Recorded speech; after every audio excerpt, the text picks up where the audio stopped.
Imagine a hard drive that stores every film, book, and photo ever created in a space smaller than your fingertip. That's the promise of DNA storage.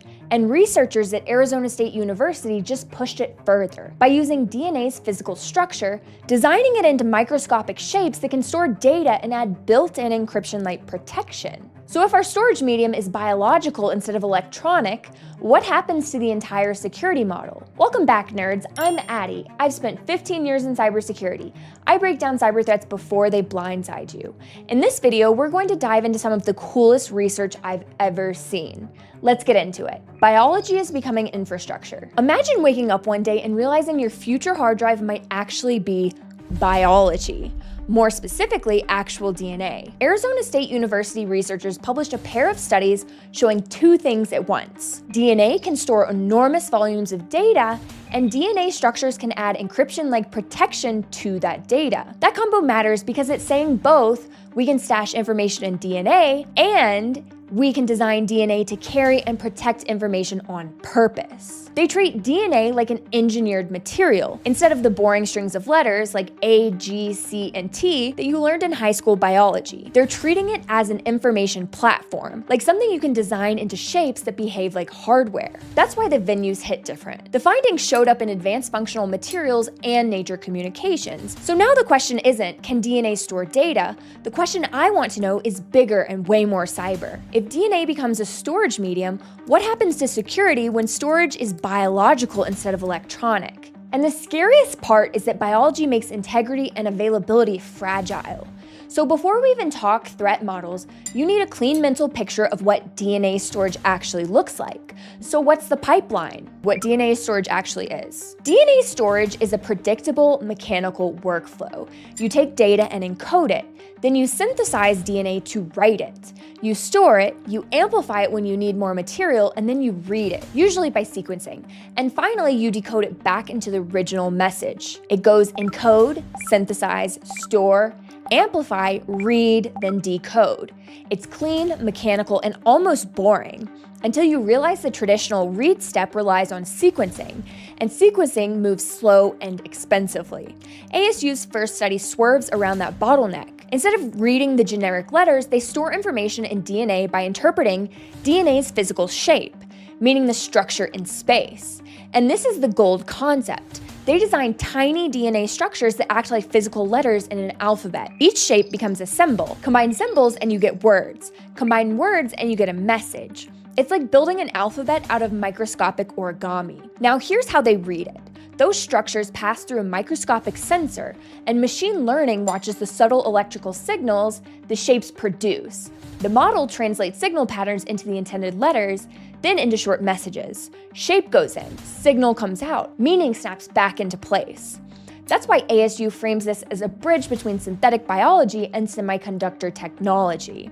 They're pointing toward molecular information systems that don't behave like today's electronics. But biology is pretty noisy. So if noise comes standard in the medium itself, how does that rewrite the entire security model? Biology changes the rules. The second you store data in DNA, the rules change because your storage medium lives in the real world. Biology comes with built-in gibberish. DNA degrades if you handle it incorrectly. It gets contaminated easily. Temperature and time matter. Even the process of making enough copies to read, also known as amplifying, adds variability because the molecular copying doesn't behave like file copying. So this conversation stops being around, did someone hack it, and it starts to become, did the environment actually nudge it? And that's where the CIA triad gets weird in a way cyber people need to respect. Confidentiality stops being just access controls and passwords.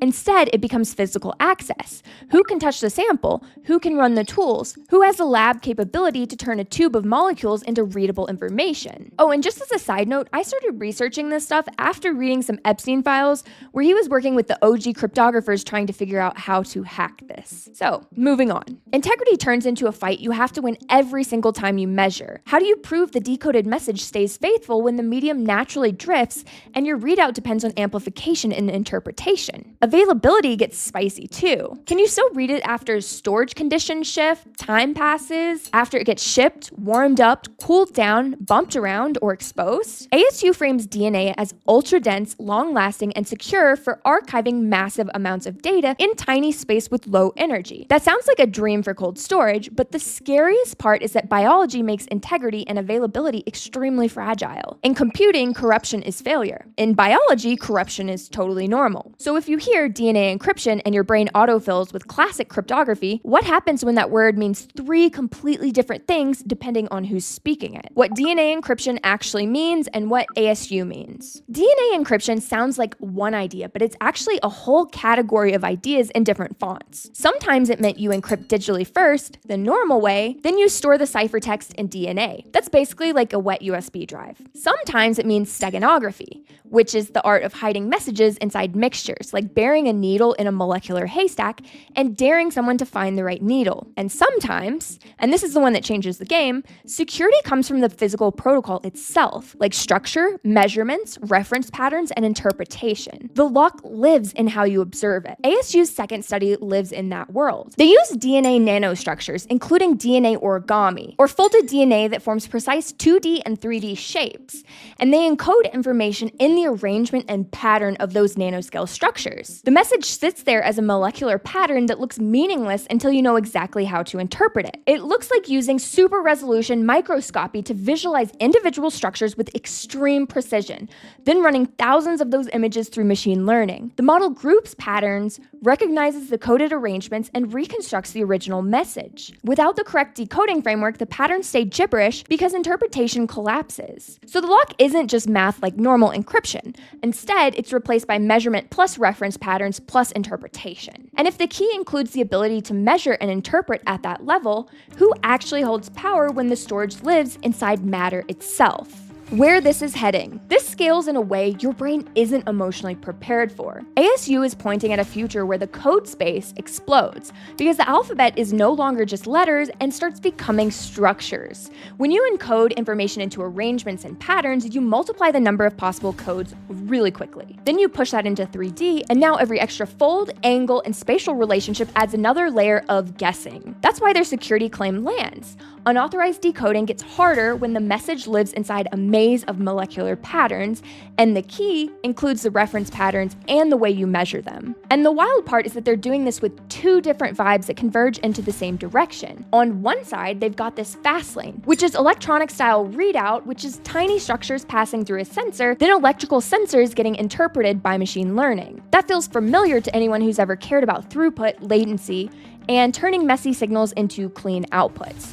On the other side, they've got the stealth lane, which is molecular pattern carriers, or DNA origami structures read through super resolution microscopy and decoded by machine learning. Think of it less like downloading a file and a lot more like interpreting a language. If you put those together, you get a bridge between synthetic biology and semiconductor thinking. One path aims for speed and the other aims for complexity, but both aim for storage that doesn't depend on the same fragile electronic assumptions we've lived with for decades, and not to mention what AI is eating up right now. And ASU calls out the environments where this gets extra interesting, like extreme temperatures, radiation, long-term preservation, places where traditional electronics get kind of cranky and molecules can keep doing their weird little molecule thing. So if storage gets ultra-dense and long-lasting, the big question becomes, who gets to store what and for how long? Why this matters. Security, and power, and incentives. The moment storage gets cheaper and denser, human behavior gets uglier. ASU emphasizes archival cold storage as the likely use case, which would be massive information packed into tiny space using minimal energy. That sounds gorgeous for scientific records, cultural activities, research data, and anything you want to preserve without feeding a server farm forever. But cybersecurity is tech plus incentives. When long-term storage becomes easier, retention stops feeling so expensive. Delete it later turns into keep it forever, and keep it forever turns into maybe we should store everything forever just in case. Mainly because the system rewards hoarding. I can't even imagine what this will look like in the post-quantum era. Now the security problem shifts.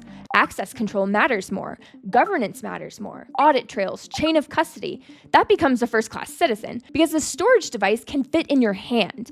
And the capability question changes too. It's no longer only compute power. Lab capability and measurement capability enter the chat and refuse to leave. Cybersecurity has always assumed compute power determines capability. But in molecular systems, lab capability plus measurement capability becomes part of the equation. So if the future of storage lives in biology and the future of security lives in incentives, what rules do we set now before just store everything becomes the default? If you like this video on DNA cyberbiosecurity, then you'll love this one I made on securing your DNA. I'll see you in that video next.